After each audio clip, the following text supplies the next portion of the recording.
Hello everybody in the universe, I am Static Stardust and welcome back to Date Everything. So, last episode we managed to get a love ending with Lyric. We are slowly building up a relationship with Jacques to try and get his sword. So let's see if today we can get his sword. You want a story about a table? I am a table, I am boring. The end. Alright. That's it, that's been on this fetch quest forever. That's right. Thinks he can hide his little crush for the big desk. Wait, Abel has a thing for Dasha? Pesh. What's that now? I said, Pesh. Good day.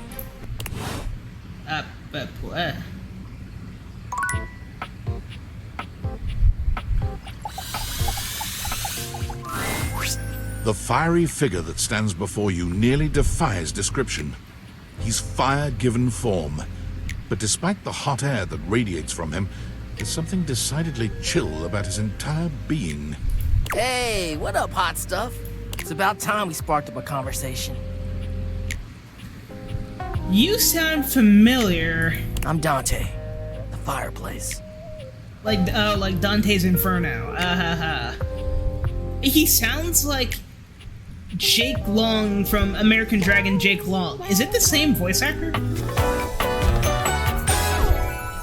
Mm-hmm. It sounds like the same person. Sure, we just met, but you could think of me as an old flame. You've been expecting me? Of course. The hearth is the heart of the home. I seen what you're doing. Kinda get me fired up, too. Nah, not like that, little freaky deaky indoor dork. Fired up to teach, and you need my help. Help? Yeah, but it's all good, because I've been waiting for the perfect student. Student? Yup. If you really want to up the ante in this love hunt, you need to work on your pickup lines. Pickup skills? Yup. It's not always gonna be so easy as firing up those specs and talking someone's ear off. Be it love, friendship, or hatred. The sizzling art of the pickup is all you need. I'm the master, and you're the perfect human to pass the torch to. You think I'm worthy? Hell yeah. Just look at you. You're the exact right amount of smooth and rough around the edges. Like a piece of firewood. Full of potential. But right now, you're also kind of a soggy stump. I can make you crispy, baby. My point is, that with my help, you got a chance to burn bright. But if you don't learn how to take the first step by talking to someone, you won't ever light the flame. Sounds good. No sweat, hot stuff. I think it's time we start the first lesson. If you can handle the heat, that is. Bring it on. Hell yeah! Oh, I didn't read the options. Tell you what, let's start with some punny pickup lines. See what I'm working with here. So what do you think? You up for it? Always. Whew, I believe it.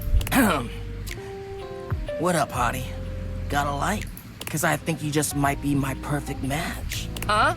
Huh? What'd you think? Dante, is there something going on that you'd like to talk about? What? No. No way, homie. Your boy Dante is burning bright. So, what do you think's wrong with my pickup line? Change the opener, change the punchline. Okay. So what would you change it to? Got a light because you are smoldering. Yeah, yeah. Not too bad. Kind of fun, kind of sexy. I like it. Thanks. I mean, hey, it was decent, but truth be told, even though I said I liked them, pickup lines aren't always the best way to somebody's heart. You see, that was all a trick question. Or a lesson, I guess. I was just trying to show you that pickup lines can be corny and fun, but not always the perfect opener. Like dating apps, gotta start the convo somehow, as long as you're not relying on them. You show me a pickup line, just show that doesn't work. Yeah? Look, everybody in this house has got to have something they're good at. And me? It's about my flame game. You trying to pour water on my coals? Because you can't. I'm too hot. I know, seems like you're covering something up. Nope. You're gonna learn how to open the gates of someone's heart. Get to know their soul, you know? You ride with me and you're gonna learn how to be smooth, but in a sensitive way. I call this style the way of the flame. Think you can handle it? Sure, you can teach me, but it's likely you'll learn from me. Yeah, maybe. You might be good with your words, but my coals have been smoldering a lot longer than yours. Trust. Stay blazing. Hot shot.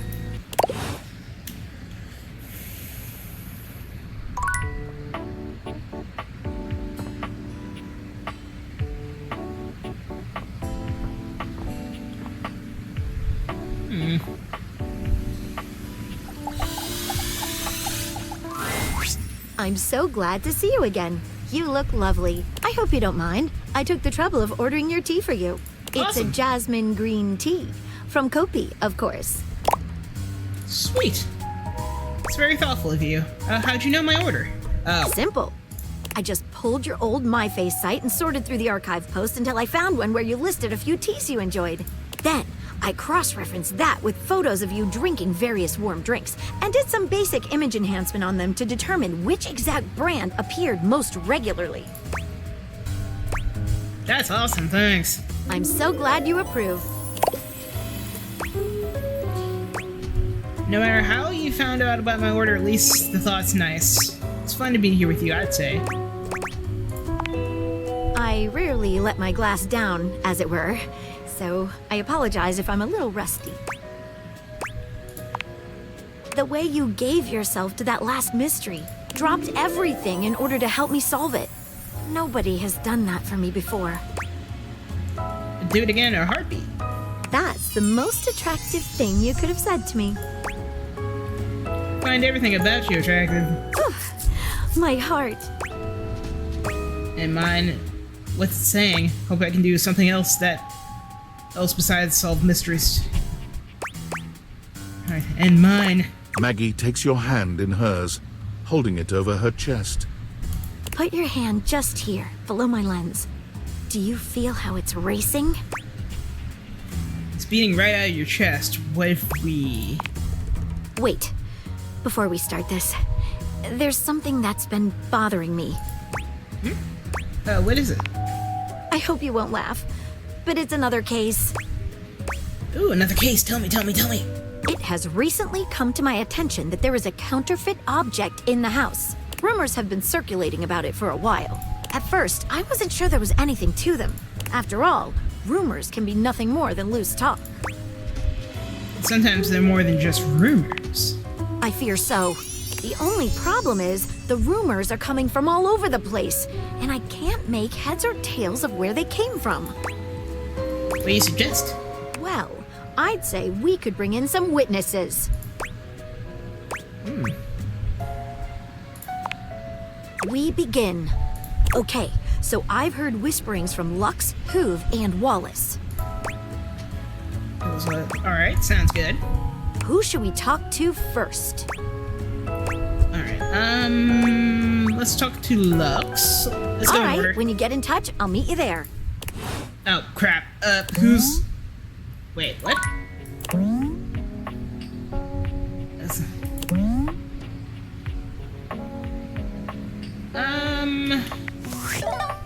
Data Dex. Crap. Who's Lux? Okay. He's the light. I was like...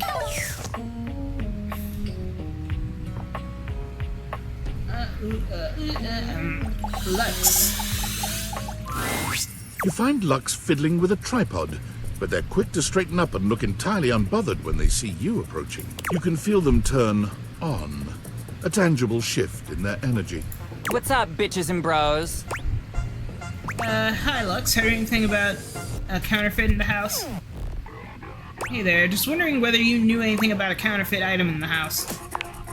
Oh my god, seriously? I love that you're even asking me. I am so flattered. Let me just, like, hashtag gratitude that right now.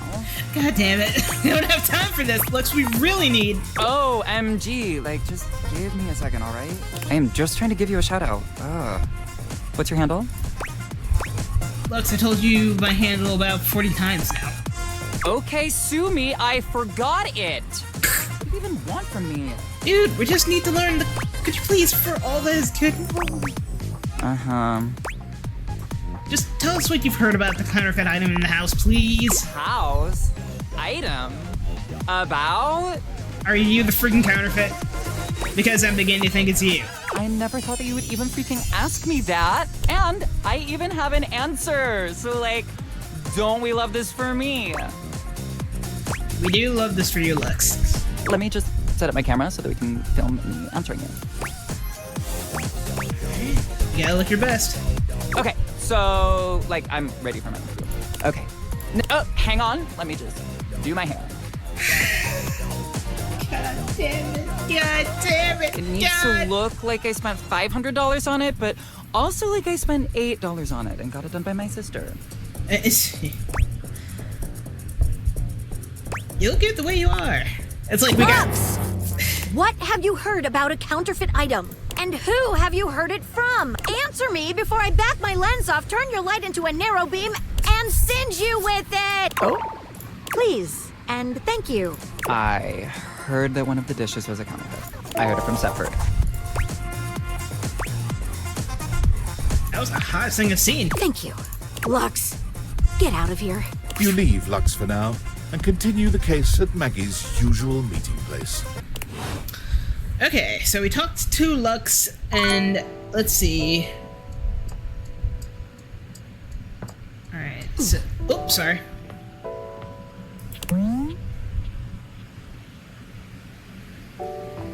Alright, so Wallace, Hoove... I mean, might as well talk with Wallace. Well, actually, let's talk to Hoove. Hoove! Hey again, friend. I'm always happy to see you. Wish I had more time, but hopefully I can see you soon. No worries, Hoove. Hoove waves goodbye. Okay. Alright, tis nighttime, we need to go to sleep.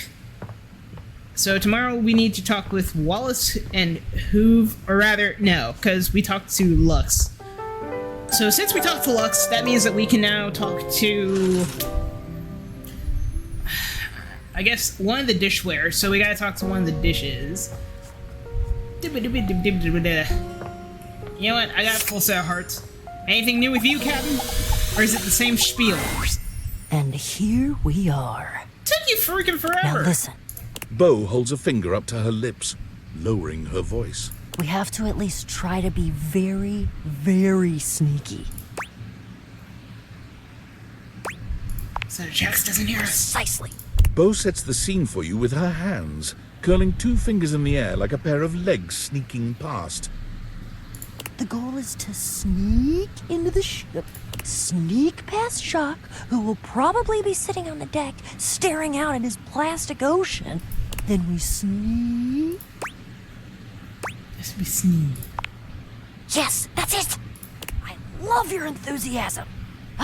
Going on a great quest with a great companion. Oh, it's the best. Oh, also, here, take this. She holds out an extension cord to you. It's wound in a circle, just like the whip Bo carries. Is that a whip? I made it for you.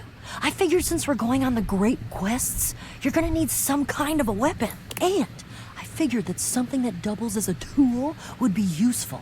And also, I don't know you well enough to trust you with a projectile. So, extension cord whip it is! Okay. Alright. So once we're down the hold, what then? We're looking for the secret sword. I have to be truthful with you that I only have anecdotal evidence for what it looks like. It could be one of two things. It's either the pink sword or it's like the thumbtack he has. I read in one source that it's massive and gold and has a great big tassel on the hilt. Then I read in another source that it's actually just a stick, a little piece of driftwood that washed around in some huge river for hundreds of years until it was worn small and straight and perfectly smooth. All of the times that I've tried to get this thing for myself, and I've only been in the hold once, it was there. Jacques had some sort of tarp draped over it. I think it was a cocktail napkin. It had like a little neon pineapple on it. Wait, you don't even know what this thing looks like. Oh, it all adds to the fun. I can tell you for absolute certain, though, we will know it when we see it. Whatever it looks like, it will be perfect and spectacular. Okay, in we go. Jack draws his cocktail sword with a snarl. Stop! Right there! You insolent, trespassing repeat offender! I draw my sword at you. I bite my thumb. And I express gaseous matter towards your possession. Well, shit. Ah, crap. Alright, everybody, calm down. Calm?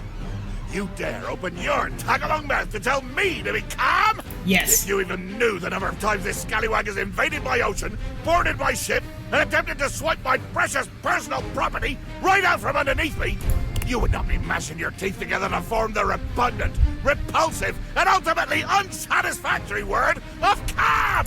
Yeah, you're angry. You're the fearsomest pirate of the 7 seas, and we should all bow and scrape to your terribleness. Except for, let's face facts, you don't have 7 seas. You have 1. And it's not a sea, it's a piece of molded plastic, and the paint is chipping.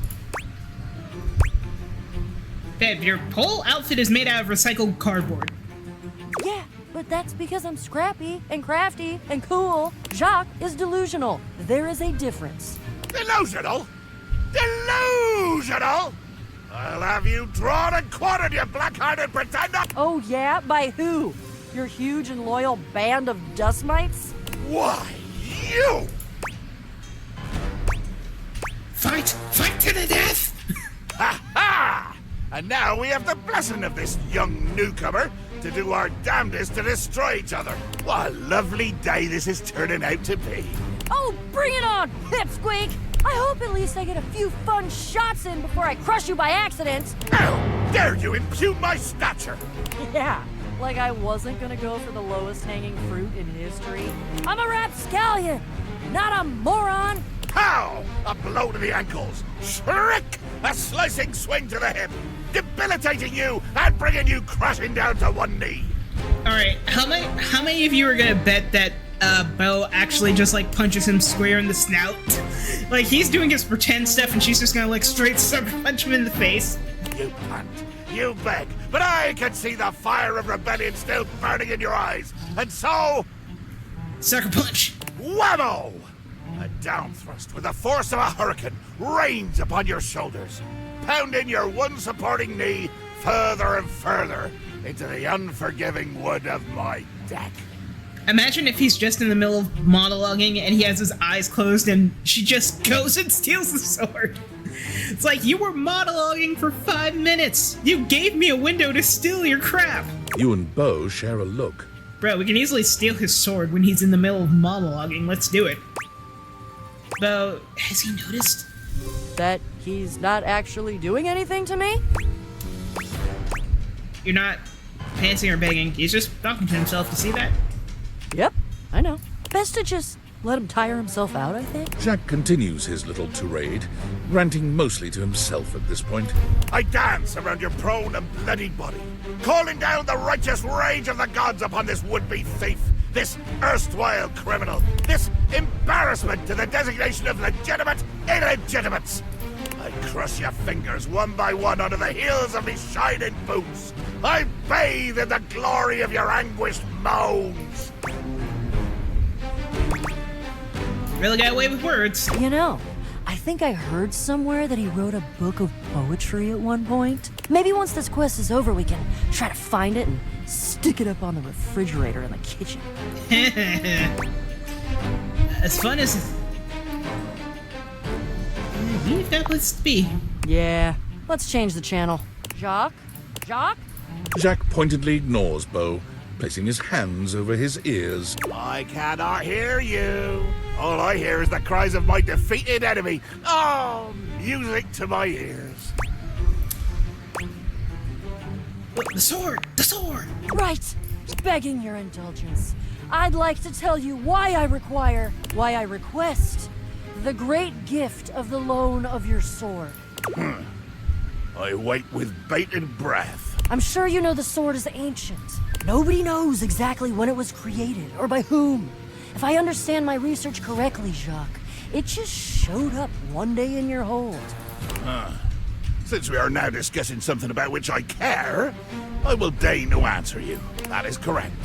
One day, I awoke to find the sword in my hold, gleaming and sparkling in the early morning ocean light. The sword, ancient and glorious as it is also the only known key to defeating the fearsome Isolde. Blow me down. You lie. You must lie. Why would you? I've already defeated you. There is no way you could win, either physically or by trickery, so you must be saying the truth. Or at least, your version of the truth. Isolde. The Isolde? Jax, you know about the legend? It's not just a bow thing. She is a mighty and intrepid thief. She reigned over the house with unquestioned power years ago. Until one day, she just disappeared. Well, there were searches.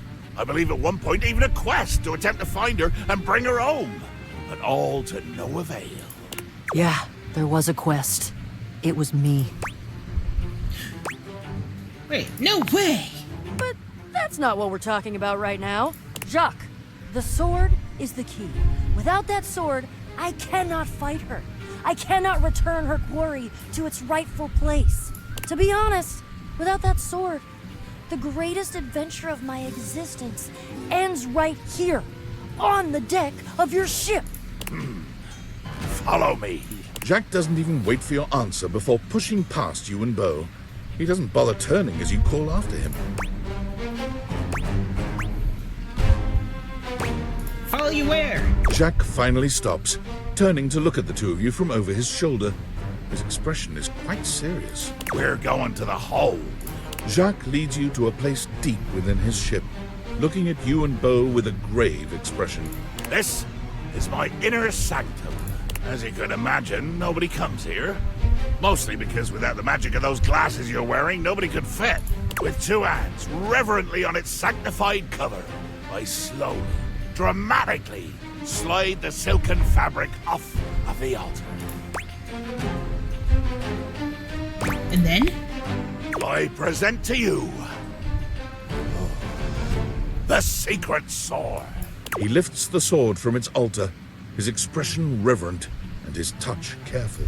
Oh, great Betsy! My God! It's beautiful! That's the most beautiful thing I've ever seen. Look at all the shimmering gems and how slim and delicate it is. The handle! The scabbard! Its casing! By God! Oh my God! What? I recognize that. I know that sword. Gasp! Yeah, I made it when I was a kid. It was an old childhood crafting mission I did. Oh, it was an old crafting mission. My old glory days. Made it? Yes. Bejeweled with a bejeweled kit. Excuse me. I bejeweled the kit. Jack's face twists into a furious expression, his voice nearly cracking with the bubbling rage of your perceived insult. You lie! You lie! This is a sacred and magical object that appeared here in my hold one day, and I will protect it with my life! Damn right, Jacques. It is sacred and special. I'm not saying that it's not sacred and special. I'm just saying I made it, okay? Calm down. Oh, I think Jacques is right. That's unexpected. You two are agreeing that's good progress. I see your relationship with each other is progressing. It's good progress. I don't know that I'd call that progress. That would imply that we had a goal toward progress, which we don't. I don't think. He needs to agree to give me the sword for... No, but give? You said borrow. You said nothing about give at all. This was always a loan, a temporary state of affairs. But fortunately, or unfortunately, depending on your perspective, it is not just a simple matter of loaning you my single most precious possession. You see, I am going with you. What? Oh, man. Oh, I don't think that's gonna work. Ha, of course, I love it. I desire adventure. Need it, even more than I detest your cardboard company. No, the hell you're not! Over my dead boxes! No! Come on, Bo. It'll be fun to watch you two go at it. It seems this quest is bigger than both of you. Oh no, seems this quest is bigger than both of you. Child, you have no idea just how much bottle I can be. If it has to be, it has to be. I'm gonna go get my quips ready though, because this is the biggest adventure of my entire life, and I'm sure as hell not gonna miss it. Onward to the boxes. Alright, so, that's done. Quite an adventure finally. Hey Dante, it's cooking. Well, well, well. The enigmatic Ember returns for another lesson. The Firestarter Ares is here to grace you with their flame. You ready? Full and ready. It's going to be about. We're gonna stick with getting to know you, but it's time for a new kind of icebreaker. As you might know, ice sucks, so we gotta break it. First off, what's the worst way to get someone's attention? Oh man, catcalling, unwanted touch, inappropriate comment. Unwanted touch. Like, I don't like people Right. randomly touching me. That's just an insincere and unsolicited form of selfish flattery. And for what? Someone who does that isn't trying to get to know you, they're just being a creep. So the real question is, how do you start a conversation with someone you don't know in a respectful way that also shows you might be interested in them and hopefully makes them interested in you? Tricky, right? That's what we're gonna explore today. Ooh, I don't have charm. I don't have enough charm. Really passionate about this kind of stuff. So if you... I'm like 5 short of charm, damn. You ain't lying. I am fire after all. A flaming hot, hopeless romantic. You know what I've seen?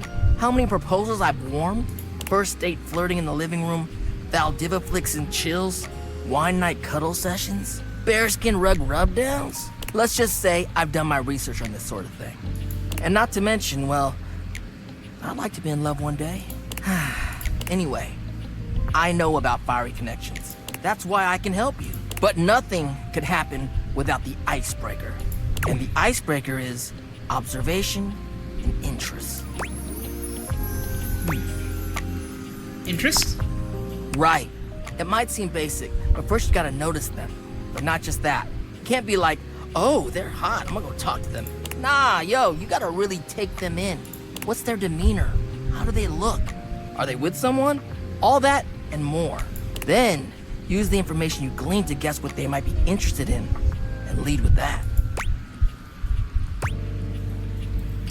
Whoa. Alright, say there's somebody you meet for the first time and they're wearing merch of a show or a game or a book, you know? What do? Maybe compliment them on it, right? But what could you immediately follow that compliment up with that's even better? Ask them who their favorite character is, tell them their favorite episode, quiz them about what they know about the series. Don't do this. As someone who is a part of many a fandom of many, many things and is still learning about different fandoms, this will piss off anybody. This is like if you wear a Nirvana shirt at a party and someone says, name 3 Nirvana songs. I don't freaking care, man. I like the music. I like the band. I like that. Don't quiz me about that crap. I'm not here to be quizzed. It's not a game show. Ask them who their favorite character is. That's a safe bet. That's a good one. Smile, gently ease into the topic, and you can build a great rapport with them really quickly. But seriously, for the love of God, don't randomly quiz people, because we will take that either as an insult or we will just be annoyed like, dude, get out of my face. I'm not here to be fucking quizzed. So, you learn about, or even better, share in their interest. Make them excited about it. So I see you're a fan of Animal Crossing. In the words of Blake Jennings, who's your favorite Animal Crossing character, huh? Start that connection by talking with them about what brings them the most joy. What better way to build a friendship? Thought this was about picking people up. Nice, it makes a lot of sense. Dope. You get it then. You gotta communicate, you feel me? Let's go to phase 2. Alright, so you made it past the icebreaker. Now you're vibing a little. They mentioned they're going to a concert of one of your favorite bands. What do you say next? Oh man, I love them. Are you going with any friends? Lucky you got an extra ticket. Music's for dorks. Every time I see something like this, I'm like, I remember that one scene of American Dad where Roger is like on a date and he has the binoculars and he's like, no, I'm the one person in the world who hates music. Oh man, I love them. You going with any friends? That's what I'm talking about, playa. Keeping it nice and casual and taking an interest while showing interest. Smooth. If they say no and they don't really have any friends who are into this band, let them know you might be down to go if they want company. If they say yes, maybe just tell them you're stoked for them. Don't want to seem pushy or self-inviting. Get to know them before getting too personal. You know, build up to it. Maintain that good balance of digging somebody, learning about them, and gauging their boundaries. Actually, I have a ton. I have kind of a square. I have a question for you before I go. Oh, well, damn. Shoot, fired up. Why are you so into love? What's your biggest pet peeve when picking up somebody? What aspect of love do you think is the most important? That actually is kind of interesting. It's about actually making sure you build a friendship with a prospective partner. Humans are out here getting into situationships and they don't even think about actually accepting their partner for who they are. Like, no, you ain't gonna change a person to your whims just because you think they're hot and want them. You don't get to change how they are to suit you. Don't try to just make someone into something they aren't. That's it. Yeah, you need to be able to be vulnerable with your partner. Even though your attraction is often what leads us to talk to someone for the first time, it only goes so far. That's true. If you want a long-lasting relationship that is sexy and mutually fulfilling, it's about the personal trust you build with them based off your mutual friendship. That, to me, is the most important thing. Thanks for speaking from the heart, Dante. You mean hearth. Ayy. Thanks for the chat. I'll see you at the next lesson, huh? Cool. Alright, so... let's see. I'm, aware. I want to talk to Maggie again, because we have that lead. Thanks for coming back. The case continues. Okay, who should we talk to next? Alright. Let's bring Stefford in here for questioning. Stefford, why not? All right, when you get in touch, I'll meet you there. Alright, let's see. I got like 2 hearts left? 2. Okay, so Stefford. Let's see. Stella. Shelly.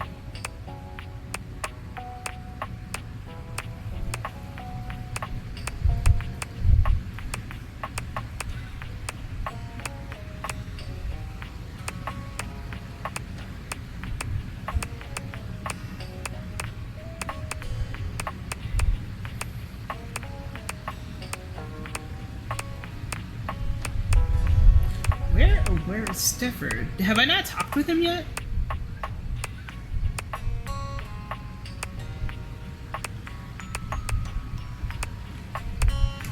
Okay, I don't think I've talked to them. I think Stefford is either the stove or he's the glove. I think.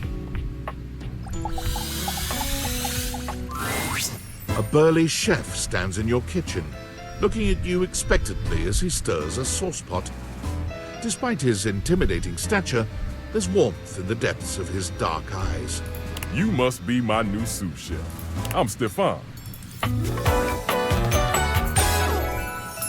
Hey, Hello. are you ready for prep? Prep? Stefan regards you in silence for a few long moments. Then why are you here? An adorable chicken-shaped timer slides into the conversation, settling on Stefan's shoulder. Mr. Cluckles. You're right, Mr. Cluckles. I could stand to be nicer. I see you are a person of interest too. You have a chicken, I have a duck. Milton says hello. He takes a deep breath, steadying himself, then points dramatically at you. You, what are you doing in my kitchen? This is my kitchen. This is my kitchen. You must have me confused for someone who thinks this kind of thing is funny. I'm busy. I've got a whole lot of folks to feed, and unless you are here to help, I need you to step out of it. Wait. Do you smell that? Just your bad attitude. No. Yet you possess a nose, do you not? I make do with my hood. Yes. I'm preheated. I know. Thank you, Mr. Cluckles. Always keeping me on track. Like some humans who come in my kitchen just to distract me. It's a little chicken timer. That little chicken timer offers more help than you can imagine. He understands the type of establishment I'm trying to run around here. Are you okay? Yeah, what are you talking about? Food. Glorious food. Much more important than whatever little quest you happen to be on right now. Anyone ever tell you how rude you are? Of course they do. And they didn't know a crepe from a grape. So I couldn't give a damn about what they say. I know people like this. Then I'll leave. Wait, I know crepe from a grape. Does that count? Go on, shoot. Okay, Mr. Cluckles. All prep should be done in 7.5 minutes. Start the timer. And go! Alright. Well, I got 1 heart left. I've come back, my love. So you have returned. Absolutely. Sensations new and welcome fill my breast. As stranger, leader, colleague doth present. As I now see mine army is but yours, so must I loyal follow in its wake. And though exhaustion yet lies heavy on my lid, your enterprise will spring me forth anew. Have you a task? Have you a great battle to be fought? Well, what army are you talking about exactly? No need to spring forth, we've got time. Always a battle. Life's a battle. What army are you talking about exactly? What army? Do you not know? They are the tiny bricks upon which an empire is built. They are the fluid flowing through the veins of the life you live, blood unseen. The cleanliness you take for granted, they provide at the expense of existence itself. Would you meet them? Would you lift the veil from your eyes and appreciate the sacrifices that make you possible?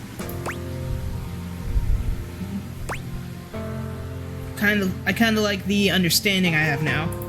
Obviously, I will. A group of petite pink and blue beings enter from all sides, grouping around Tidus. There's something intensely dramatic about them. Is it their tragedy mask-like faces? Perhaps the way they pose like theater players. They cluster around their leader, each striking an elegant and theatrical pose. Tidus spreads her arms wide. She's clearly proud of this little group.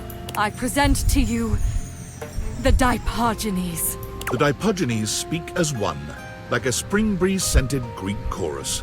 Lead us to the great beyond! We shall purify and be purified! They are mine to command, though I do not relish in my duty. They are who I deploy into the fray. They bring me victory. They bring us victory, and it destroys them. Sound buzzers, and our dirtied ensign waves. Victory bought by friends in drowned graves. Mother! Children! Leader! Soldiers! We rally for thee, General! Third will end! Sacrifice! Sacrifice! Sacrifice! Yeah, that's way too weird. I'm out of here. That's so sad. I can see why this takes such a toll on you. So beautiful to have such courage. I'm gonna eat one of you. No, don't do that. Don't do that. So sad. I see why it takes a toll on you. A toll indeed. The slow drop leaking. Coin by coin my strength, bled by the loss of them, to whom the battle always falls. If I could take their place. Oh, if I could but sacrifice for them the way they do so lovingly for me. There is more to do here. There is more of them to know. There is more of us to know, and the next battle is always in the offing. But I ask, familiar stranger, for reprieve. Preparation has begun for our next engagement, as it must be near. Perhaps you will join us again. Perhaps you will come and feel the glorious sadness you have but glimpsed. I think what you mean is come back. If so, I promise. That is indeed my meaning. It pleases me to be understood, if only yet shallowly. And with that, we've got the day done. Alright, so Stefan. So, I'm actually going to stop the episode here. Oops, sorry, Dorian. Yeah. Thank you, Kurt. Thank you, Rod.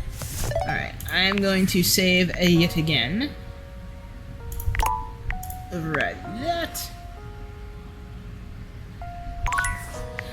and I will stop this episode here. So again, thank you all for joining me on this adventure-filled episode of the Date Everything. Alright, so next episode we need to talk to Bo, we need to talk to Jack, we need to talk to Maggie. There's a lot of stuff going on, and maybe we also try to, again, just talk to more folks going about the house. As per usual, I'm Static Stardust, and I will see you all in the next episode of Date Everything on this channel. Bye-bye.